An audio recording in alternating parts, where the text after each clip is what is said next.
स्वामी समर्थ. जय जय स्वामी समर्थ. श्री शिवाय नमस्तुभ्यं. मित्रांनो, कसे आहात आपण सगळे? आशा करतो महाराजांचा आशीर्वाद आपल्या पाठीशी अखंड असो, ही महाराजांच्या चरणी प्रार्थना. श्री स्वामी समर्थ. मित्रांनो, माझ्या दुसऱ्या व्हिडिओमध्ये मी श्री स्वामी समर्थ या मंत्राची उत्पत्ती कशी झाली याबद्दल सांगितले आहे. जर तो व्हिडिओ आपण पाहिला नसेल तर तो नक्की पहा. आज आपण श्री स्वामी समर्थ अर्थात अक्कलकोट स्वामी महाराज यांच्या प्रकट दिनाबद्दल पाहणार आहोत. श्री स्वामी समर्थ अर्थात अक्कलकोट स्वामी महाराज. संप्रदाय दत्त संप्रदाय. भाषा मराठी आणि हिंदी. कार्य महाराष्ट्र व कर्नाटकात दत्त संप्रदायाचा प्रसार करणे. प्रसिद्ध वचन भिवू नकोस मी तुझ्या पाठीशी आहे. संबंधित तीर्थक्षेत्रे अक्कलकोट आणि गाणगापूर. उदळारे गुलाल वाजवारे नगारे, त्रैलोक्याचे स्वामी आज धरतीवर आले. अनुसयेचा तूच दत्त, सुमतीचा तूच श्रीपाद, अंबा भवानीचा तूच नरहरी, आम्हा कैवाऱ्यांचा तूच स्वामी. अशक्य ही सारे करीतो शक्य एका क्षणात, भिवू नकोस मी तुझ्या पाठीशी आहे असे सदा सांगे आम्हास. श्री स्वामी समर्थ. मित्रांनो, जवळजवळ 100 वर्षापूर्वी अक्कलकोट येथे एक दैवी विभूती प्रकट झाली. एका पाश्च भौतिक देहाशिवाय यांच्याजवळ दृश्य अशी कोणतीच वस्तू नव्हती. नाव नव्हते, गाव नव्हते आणि माता पितरे कोण याचाही थान पत्ता नव्हता. वपू विरूपाक्षम लक्ष जन्मतः दिगंबरे त्वेन निवेदितम वसू, असा सांब सदाशिवासारखा सारा मामला होता.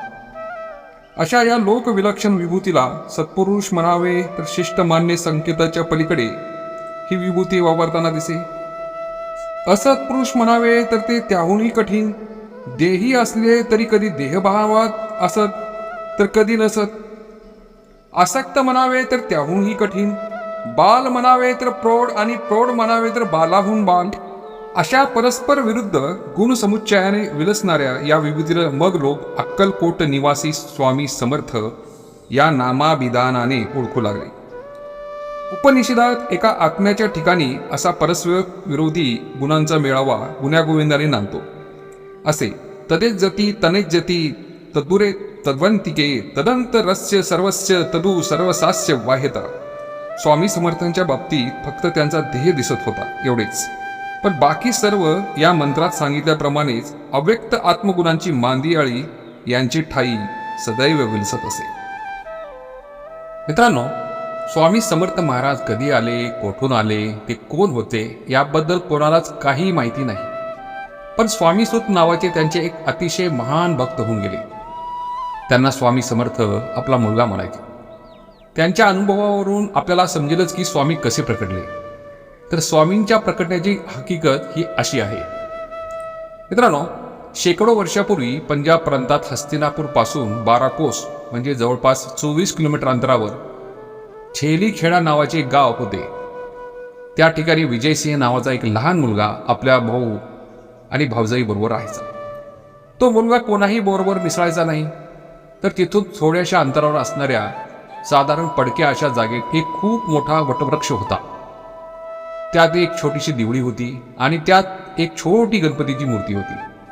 तर तो विजयसिंग खूप खिशात गोट्या भरून तिथे जायचा आणि त्या गणपती बरोबर खेळायचा.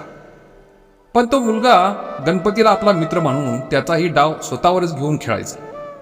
असेच एक एक दिवस जात होते आणि त्या परमात्म्याला आपला आविष्कार दाखवण्याची गरज वाटू लागली आणि त्याने विजयसिंगला कारण बनवून आपला आविष्कार दाखवला. तर तो दिवस होता चैत्र शुद्ध द्वितीया आणि विजयसिंग रोजच्या आपल्या पद्धतीने याही दिवशी तिथे गेला आणि गणपती बरोबर गोट्या खेळण्यासाठी. पण आज अचानक त्याच्या मनात आले की रोज आपणच खेळतोय आणि आज गणपतीने पण खेळायचे असे म्हणून सर्व गोट्या त्या मूर्तीच्या समोर टाकल्या. व तो विजयसिंग बोलला, बाप्पा, रोज मी तुझा डाव खेळतोय पण आज नाही, आज तूच खेळायचं. बस इतके. त्याच्या तोंडातून शब्द निघतच राहिले.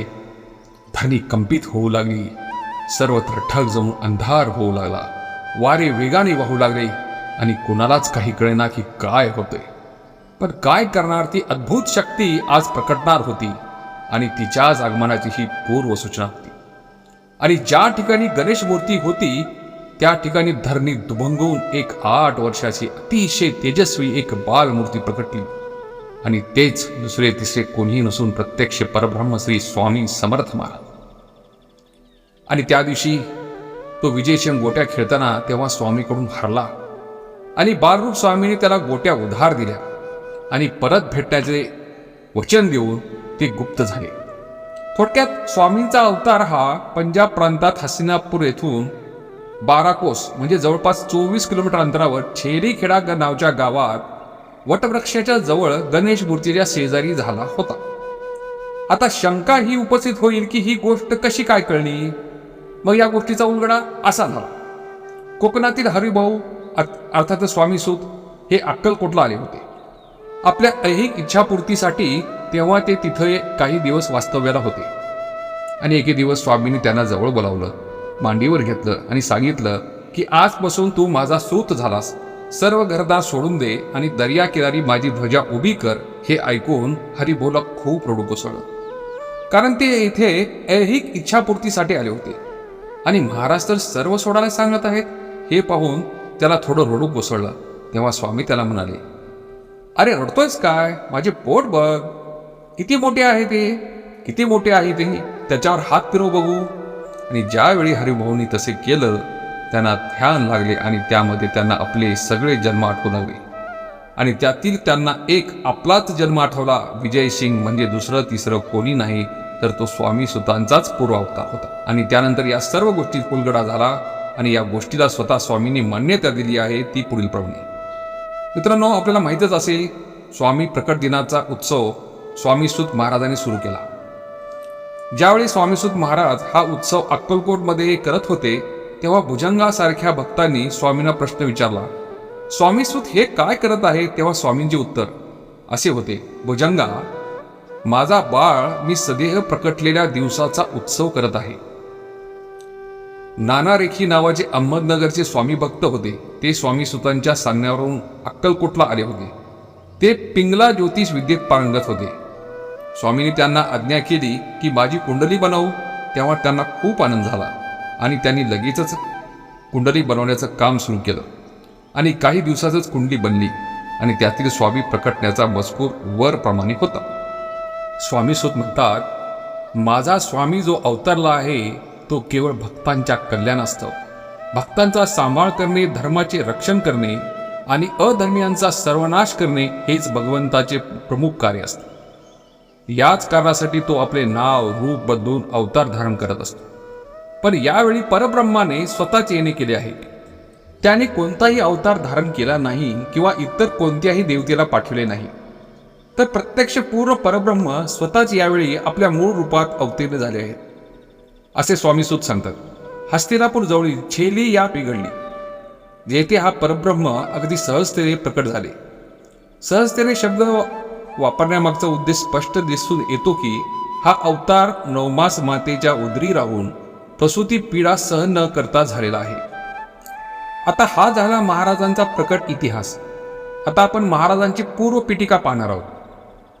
इसवी सन 1459च्या सुमारास माघ वद्य 1 शके 1380 श्री नरसिंह सरस्वती स्वामी महाराज यांनी गाणगापुरास निर्गुण पादुका स्थापन केल्या व त्यानंतर शहर यात्रेचे निमित्त साधून ते कर्दळी वनात अदृश्य झाले. ह्या कर्दळी वनात सुमारे 300 वर्ष महाराजांनी कठोर तपश्चर्या केली. या काळात मुनियांनी त्यांच्यावर वारूळ निर्माण केले. एके दिवशी उद्धव नावाचा लाकूडतोड्या याच कर्दळी वनात लाकडे तोडीत असताना त्याच्या हातून कुऱ्हाड निसटली व ती वारुळावर पडली. उद्धवाचे निमित्त साधून स्वामी महाराजांना पुन्हा भक्तांच्या कल्याणासाठी प्रकट व्हायचे. कुऱ्हाड वाळूवर पडताच त्यातून रक्ताची धार उडाली व क्षणातच दिव्य प्रकाश पडून उद्धवासमोर एक अजानुभव तेजस्वी मूर्ती प्रकट झाली. तेच अक्कलकोटचे स्वामी समर्थ महाराज होत असे मानले जाते. आपल्या हातून या महापुरुषाला जखम झाली या विचाराने उद्धवाला खूप दुःख झाले व भयही वाटू लागले. पण भक्तांसाठी माताच असलेल्या महाराजांनी उद्धवाला अभय व आशीर्वाद देऊन गंगातीरी प्रयाण केले. गंगा तीरावर भ्रमण करता करता ते कलकत्त्यास गेले व तेथे त्यांनी महाकाली मातेचे दर्शन घेतले. नंतर काशी प्रयाग असे भ्रमण करीत ते उत्तरेकडून दक्षिणेस आले. इसवी सन 1856 मध्ये चैत्र शुद्ध द्वितीयेला शके 1778 स्वामी महाराजांनी अक्कलकोट मध्ये प्रवेश केला व तिथल्या 22 वर्षांच्या वास्तव्यात अक्कलकोट हे तीर्थक्षेत्र झाले. तर मित्रांनो, ही आहे महाराजांच्या प्रकट दिनाबद्दलची संपूर्ण माहिती. आपण नंतरच्या व्हिडिओमध्ये महाराजांच्या ज्या काही लीला महाराजांनी दाखवल्या आहेत त्या लीला आपण पाहणार आहोत. श्री स्वामी समर्थ. मित्रांनो, कसा वाटला तुम्हाला हा व्हिडिओ? जर व्हिडिओ आवडला असेल तर व्हिडिओला लाईक करा, कमेंट करा आणि हो, सबस्क्राईब करा, म्हणजे माझ्या नवीन व्हिडिओचे अपडेट आपणास लगेच मिळतील. धन्यवाद. श्री स्वामी समर्थ. श्री शिवाय नमस्तुभ्यम.